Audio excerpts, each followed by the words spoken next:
show of support for Armenia. U.S. Speaker of the House Nancy Pelosi and a delegation of American lawmakers traveled to Yerevan this week, where they condemned Azerbaijan's, quote, illegal and deadly attacks against Armenia. 2 days of cross-border shelling and fighting claimed the lives of more than 170 soldiers on both sides of the conflict. A temporary ceasefire was agreed to last week, but might the fighting resume in the days ahead?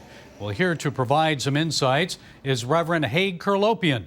Dr. Kherlopian is lead pastor of the Armenian Evangelical Church of New York. Pastor Kherlopian, it's good to talk with you. So, Azerbaijan said Pelosi's visit and remarks make a negotiated settlement with Armenia more difficult. So what do you think of the timing of her visit? I think it was of ideal timing because Azerbaijan invaded Armenia proper. This is not a disputed territory. We've been saying for the past 30 years that Azerbaijan wants Armenia. If they put down their weapons, there'll be peace. If we put down our weapons, we're going to be invaded and more lands of the first Christian nation are going to be taken from us. This is a tragedy. War is always a tragedy, but they invaded the first land where Christ was declared as the first Christian nation. If we been negotiating this for 30 years, but there hasn't been traction because they want to take our lands. It's very simple. We don't want to fight back. We barely have the firepower compared to them. We just want to live in peace. We want our lands not to be touched. And if they keep at it, they'll take over our land. Well, I'm wondering if there's more to this because Armenia is a Christian country, as you mentioned. Azerbaijan is Muslim. It's more than just a dispute over faith, is it not? Yeah, it has more to do with connecting Azerbaijan and Turkey and Azerbaijan wanting land from Armenia proper. This is not disputed territory. They attacked a couple of weeks ago. They attacked villages and churches, communities that I've done ministry at. These are peace-loving people. They're Christians, and they were intact. So it's geopolitical. Armenians have always been historically in tough geopolitical positions. And because of our Christian faith, going back to 301 AD, we've always been an outlier and never been in a strategic geopolitical alliance. But we've been around. God has been faithful to us. And we don't want to see more of our churches be destroyed. We don't want to see more of our indigenous lands be uprooted from us.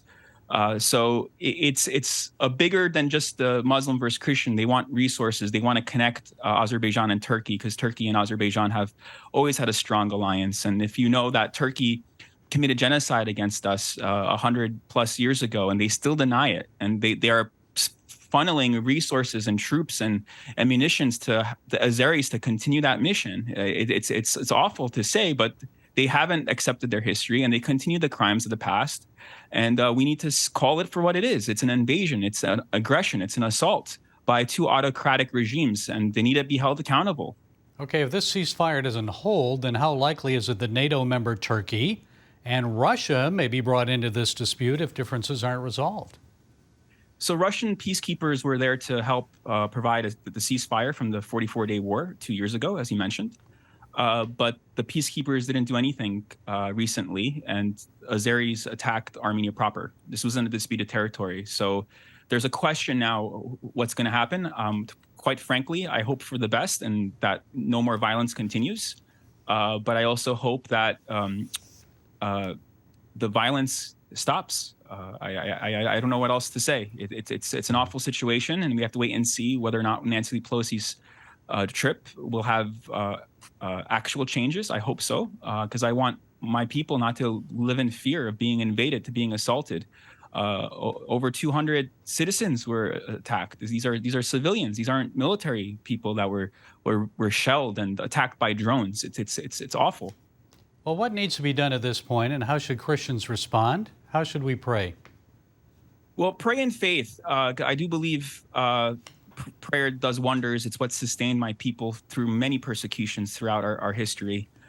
Praying in faith that God will persevere and make us endure through this hardship, but also to take some actions. Call your congressman, your senator, tell them to stop having U.S. fund Azeri military, but their budget.